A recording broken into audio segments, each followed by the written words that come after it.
যেখানে শ্রেয়া ঘোষালের যেরকম গায়কি সেটা দেখলাম, সেটা কিন্তু খুবই ভালো। মানে উনি যে একজন ট্রেন্ড সিঙ্গার, এইভাবেই কিন্তু বোঝা যায় যে এতদিন ধরে একটা অভিজ্ঞতা সম্পন্ন গায়িকা যে গান গাইছেন, কিন্তু শুনে পুরো বোঝা যাচ্ছে। এবং গলাটাকে তিনি যেরকম করেছেন, এবং এখনকার যে নতুন গায়িকারা তাদেরকে পুরোপুরি টেক্কা দেওয়ার মতো ক্ষমতা কিন্তু তিনি রেখেছেন। এবং পার্সোনালি আমার হে গাইস হোয়াটসঅ্যাপ, এখন এই ভিডিওতে আমরা যে গানটা নিয়ে কথা বলবো সেটা হচ্ছে মন পাখি। মন পাখি এই গানটা আসছে বাবলি সিনেমা থেকে, এবং বাবলি সিনেমা থেকে এর আগে বেশ কিছু গান এসছে, এবং বাবলি সিনেমায় কিন্তু গান অনেক আছে, কোনোটা রোমান্টিক গান, কোনোটা দুঃখের গান, এরকম গান কিন্তু অনেক অনেক দিন থেকেই আসছে। তবে আমার কিন্তু প্রথম গানটা ডুবে আছি গানটা এখনও মনে আছে, কিন্তু বাকি গানগুলো আমি কোথাও না কোথাও আমার মনে আমি ভুলে গেছি, ঠিক আছে। তো সেই যে ব্যাপারটা এই সিনেমাটার ক্ষেত্রে হচ্ছে, গানগুলো কিন্তু সেভাবে ওয়ার্ক করছে না আমার জন্য। এবার আমি জানি না যে বাকিদের জন্য কি, তবে এই গানটা গেয়েছেন শ্রেয়া ঘোষাল, এবং অ্যাজ ওয়েল অ্যাজ এমনি মিউজিক কম্পোজ করেছেন ইন্দ্রদীপ দাশগুপ্ত। তো এখনও অরিজিৎ সিংয়ের গানটা আমরা পাচ্ছি না, যেটা শুভশ্রী কিন্তু অনেকদিন আগেই টিজ করে দিয়েছিলেন, ঠিক আছে। তো এবার চলো দেখা যাক যে গানটা কীরকম হয়েছে। রিলিজের আর বেশি দিন নেই, এখনও কিন্তু এরা গান কিন্তু বার করেই যাচ্ছে। 1 2 3 স্টার্ট।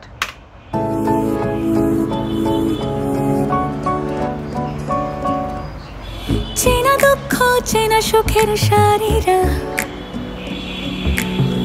শুধু তুমি তুমি করে সারাক্ষণ।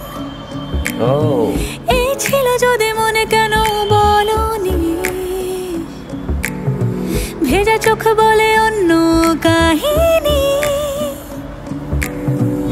গল্পে কি হয় জানতে চাই না, রূপকথার কথা শুনতে চাই না।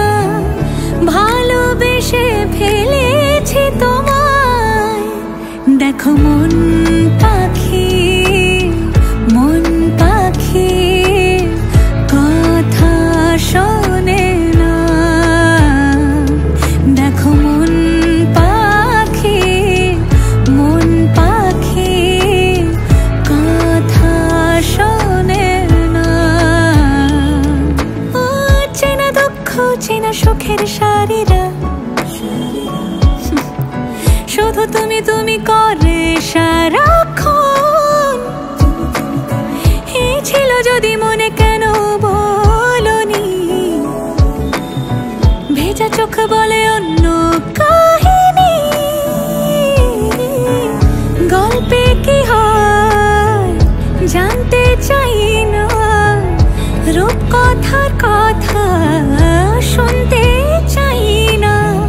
ভালোবেসে ফেলেছি তোমায়, দেখো মন পাখি, মন পাখি কথা শোনে না। দেখো মন পাখি, মন পাখি কথা শোনে না।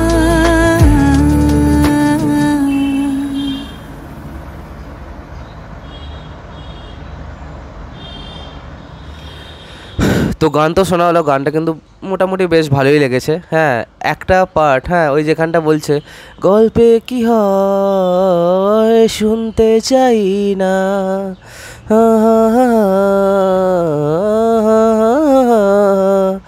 ভালোবেসে ফেলেছি তোমার। এই পার্টটা কি কোনো একটা পার্টিকুলার গানের সাথে মিল পেলেন? আমি সবাইকে প্রশ্নটা রাখলাম। হ্যাঁ, আমার কিন্তু এই গান ওই পার্টিকুলার জায়গাটা খুব চেনা লাগছে আমার। একবারের জন্য ওই ব্যাপারটা কিন্তু নতুন মনে হলো, ওই পোর্শনটা কিন্তু নতুন মনে হলো না। তবে তাছাড়া যেখানে শ্রেয়া ঘোষালের যেরকম গায়কি সেটা দেখলাম, সেটা কিন্তু খুবই ভালো। মানে উনি যে একজন ট্রেন্ড সিঙ্গার, এইভাবেই কিন্তু বোঝা যায় যে এতদিন ধরে একটা অভিজ্ঞতা সম্পন্ন গায়িকা যে গান গাইছেন, কিন্তু শুনে পুরো বোঝা যাচ্ছে। এবং গলাটাকে তিনি যেরকম করেছেন, এবং এখনকার যে নতুন গায়িকারা তাদেরকে পুরোপুরি টেক্কা দেওয়ার মতো ক্ষমতা কিন্তু তিনি রেখেছেন। এবং পার্সোনালি আমার কোথাও না কোথাও মনে হচ্ছে যে এখানে তার গলাটা না, তার গায়কিটা অনেকটা মোনালি ঠাকুরের মতো মনে হলো। তো এই একটা যেন নতুন শ্রেয়া ঘোষালকে আমরা পেলাম, তো এই জিনিসটা বেশ ভালো লাগলো। এবং কম্পোজিশান ওই বললাম, হ্যাঁ আমার যেন নতুনত্ব পাইনি কম্পোজিশানটার মধ্যে। এছাড়াও যেরকম সিনস দেখতে পেলাম ভালোই লাগছে। হ্যাঁ, সিনেমাটা দেখার জন্য তো মুখিয়েই আছি। এবং আমি বুঝতে পারলাম না ওই যেখানে ওই খেতে জল দাঁড়িয়ে আছে, ওই জায়গাটা কেন ভিএফএক্স করে ওরা বানিয়েছে, হ্যাঁ এইটা ঠিক মানা গেল না, কারণ ওরকম জায়গা আমাদের পশ্চিমবঙ্গে কিন্তু অনেক আছে। তো দেখা যাক এবার কেমন হয় সিনেমাটা, গানটা কোয়াইট গুড। আর আজকের মতো ভিডিওটা এখানেই শেষ করলাম। কমেন্ট করে জানাও যে তোমাদের কেমন লেগেছে গানটা, আর সাবস্ক্রাইবটা প্লিজ করে দাও যাতে আমার সাথে তোমাদের আবার দেখা হয়। Bye bye.